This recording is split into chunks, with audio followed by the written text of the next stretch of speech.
In the last two chapters, Chapter 5 and Chapter 6, we spent a great deal of time discussing the causes of World War II on the European side.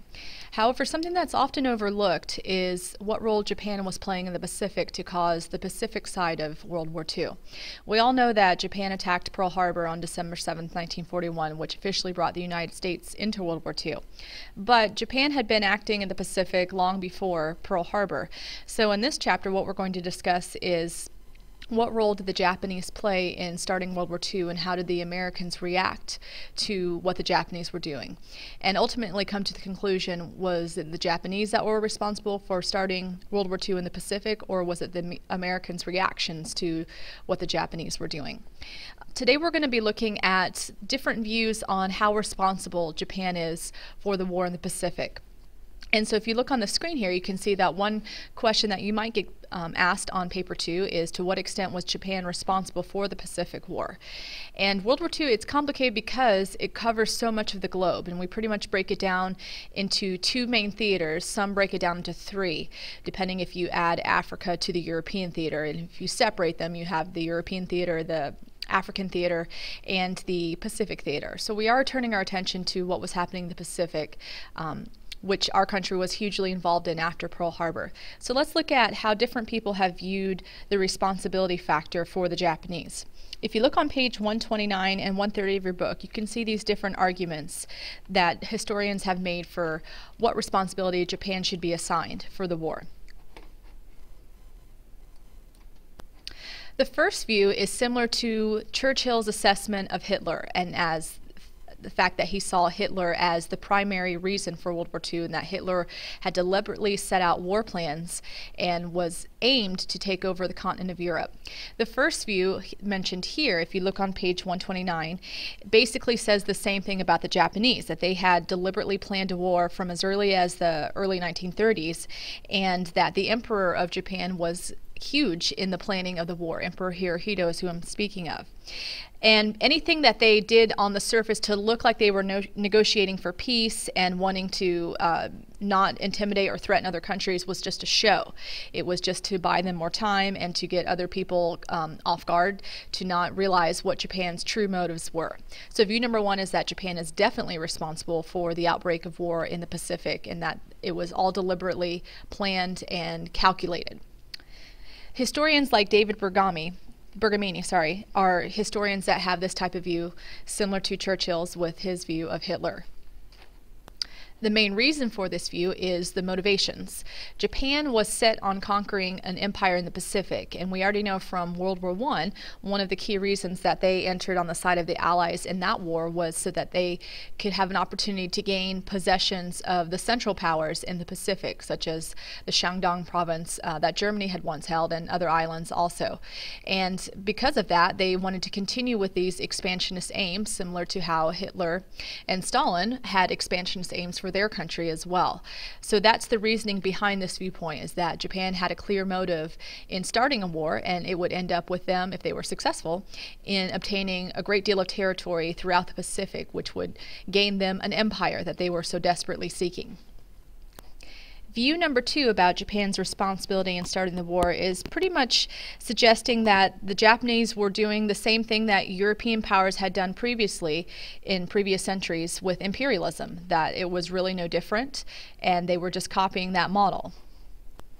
View number three suggests that Japan was basically gambling, and that they didn't have clear, deliberate plans for war, but because they were taking risks and getting away with certain actions similar to Hitler, they kept going, and eventually war was the result. So that's similar to the view that some of you had when I asked you about whether or not you thought Hitler was deliberately planning a European war, and some of you felt that it wasn't his clear intention, but he was ready for it if it came. It was just the byproduct of his actions.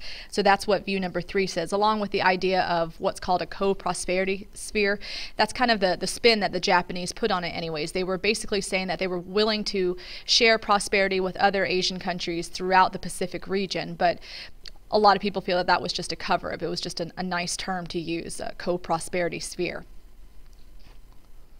View number four kind of paints Japan in a good light by basically saying that they were out to liberate countries in Asia from Western domination. One thing that had happened with the Manchurian crisis back in 1931, when the League of Nations condemned Japan for their action, the Japanese turned around and said that the League had been hypocritical because European countries had gotten away with getting involved and taking places from other countries in Africa and Asia, and the League never condemned any of those countries for doing it. So they may have had a point here, but again, I think that this is mostly a front for what Japan's true motives were. I don't really think they were trying to liberate countries from Western powers, but more it was to try to get influence for themselves. And we saw that with the Chinese Civil War when we talked about China being carved up by outside foreign influences and the idea of spheres of influence.